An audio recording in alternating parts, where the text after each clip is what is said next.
Hi ಎಲ್ರಿಗೂ ನಮಸ್ಕಾರ, welcome back to my channel. ನಾನಿವತ್ತು ತುಂಬಾನೇ ಸಿಂಪಲ್ ಮತ್ತೆ ತುಂಬಾನೇ ರುಚಿಯಾಗಿರುವಂತಹ ಅಲಸಂದೆ ಕಾಳು ಸಾಂಬಾರ್ ಮಾಡ್ತಾ ಇದ್ದೀನಿ. ತುಂಬಾನೇ ಬೇಗನೆ ಪ್ರಿಪೇರ್ ಮಾಡ್ಕೊಬಹುದು. ಇದಕ್ಕೆ ನಾನು ಒಂದು ಮಿಕ್ಸಿ ಜಾರ್ಗೆ ಒಂದು 2 ಈರುಳ್ಳಿನ ಈ ತರ ಕಟ್ ಮಾಡ್ಕೊಂಡು ಸ್ಲೈಸ್ ಆಗಿ ಹಾಕೊಳ್ತಾ ಇದ್ದೀನಿ.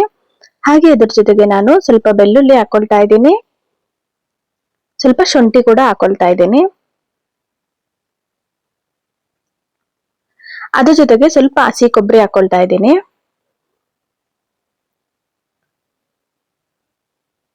ಹಾಗೆ ಇದಕ್ಕೆ ನಾನು 2 ಟೊಮೊಟೊನ ಕಟ್ ಮಾಡ್ಕೊಂಡು ಹಾಕೊಳ್ತಾ ಇದ್ದೀನಿ.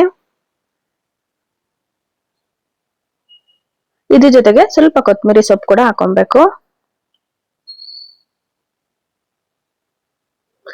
ಹಾಗೆ ನಾನು ಇದ್ರ ಜೊತೆಗೆ ಒಂದು 1 ಟೇಬಲ್ ಸ್ಪೂನ್ ಆಗುವಷ್ಟು ಧನಿಯಾ ಪೌಡರ್ ಹಾಕೊಳ್ತಾ ಇದ್ದೀನಿ. ಹಾಗೆ 1 ಟೇಬಲ್ ಸ್ಪೂನ್ ಆಗುವಷ್ಟು ಖಾರದ ಪುಡಿ ಹಾಕೊಳ್ತಾ ಇದ್ದೀನಿ. ಇದಿಷ್ಟು ಹಾಕೊಂಡು ಇದಕ್ಕೆ ಸ್ವಲ್ಪ ನೀರ್ ಹಾಕೊಂಡು ಇದನ್ನ ನುಣ್ಣಗೆ ರುಬ್ಕೊಬೇಕಾಗತ್ತೆ.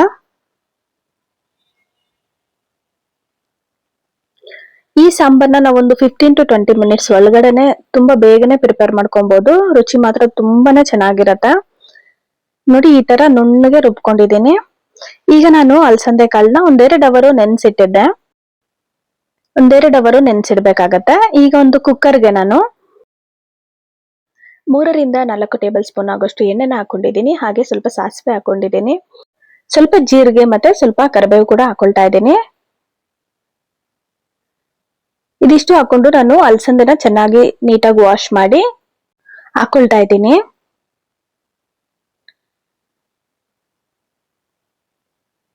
ಇದ್ರ ಜೊತೆಗೆ ನಾನು 2 ಆಲೂಗಡ್ಡೆನ ಈ ತರ ಕಟ್ ಮಾಡ್ಕೊಂಡು ಹಾಕೊಂಡಿದ್ದೀನಿ. ಒಂದ್ ಸ್ವಲ್ಪ ಹೊತ್ತು ಎಣ್ಣೆಲಿ ನಾವು ಇದನ್ನ ಫ್ರೈ ಮಾಡ್ಕೊಬೇಕಾಗತ್ತೆ. 1-2ರಿಂದ 3 ನಿಮಿಷ ಈ ತರ ಫ್ರೈ ಮಾಡ್ಕೊಬೇಕು.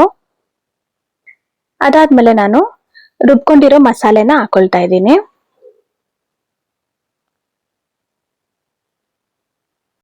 ಇದಕ್ಕೆ ಸ್ವಲ್ಪ ನೀರು ಕೂಡ ಹಾಕೊಂಡು ಮಿಕ್ಸ್ ಮಾಡ್ಕೊಳ್ತಾ ಇದ್ದೀನಿ.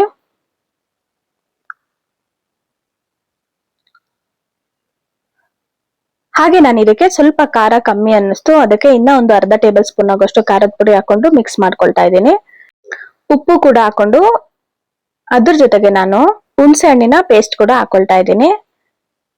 ಇದಿಷ್ಟು ಹಾಕಿ ಚೆನ್ನಾಗಿ ಮಿಕ್ಸ್ ಮಾಡಿ ನಾನು ಇದನ್ನ ಒಂದು 2ರಿಂದ 3 ವಿಜಿಲ್ ಬರೋದಕ್ಕೆ ಬಿಡ್ತಾ ಇದ್ದೀನಿ. 3 ವಿಜಿಲ್ ಬಂದಾದ್ಮೇಲೆ ನೋಡಿ ನಾನು ಓಪನ್ ಮಾಡಿ ತೋರಿಸ್ತಾ ಇದ್ದೀನಿ. ನಮ್ಗೆ ತುಂಬಾನೇ ರುಚಿಯಾಗಿ ಅಲಸಂದೆ ಕಾಳು ಸಾಂಬಾರ್ ರೆಡಿ ಆಗಿರತ್ತೆ. ಒಂದ್ಸರಿ ಈ ತರ ಅಲಸಂದೆ ಕಾಳು ಸಾಂಬಾರ್ ಮಾಡಿ ನೋಡಿ, ಅನ್ನಕ್ಕೆ ಮತ್ತೆ ಮತ್ತೆ ಹಾಕ್ಸ್ಕೊಂಡ್ ತಿಂತಾರ, ಅಷ್ಟು ರುಚಿಯಾಗಿರತ್ತೆ. ಮುದ್ದೆಗೂ ಚೆನ್ನಾಗಿರತ್ತೆ.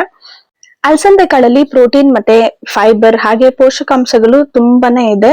ಇದು ಆರೋಗ್ಯಕ್ಕೂ ತುಂಬಾನೇ ಒಳ್ಳೇದು. ಈ ಸಾಂಬಾರ್ ರೆಸಿಪಿ ನಿಮ್ಗೆ ಇಷ್ಟ ಆಗಿದ್ರೆ ಒಂದು ಲೈಕ್ ಮಾಡೋದನ್ನ ಮರಿಬೇಡಿ. ಹಾಗೆ ಯಾರೆಲ್ಲ ಹೊಸಬ್ರು ನನ್ನ ಚಾನೆಲ್ ನ ನೋಡ್ತಾ ಇದ್ದೀರೋ ಸಬ್ಸ್ಕ್ರೈಬ್ ಮಾಡ್ಕೊಂಡು ನೋಡಿ. ನಿಮ್ಮ ಅಭಿಪ್ರಾಯನ ಕಮೆಂಟ್ ನಲ್ಲಿ ತಿಳಿಸೋದನ್ನ ಮರಿಬೇಡಿ. Thanks for watching.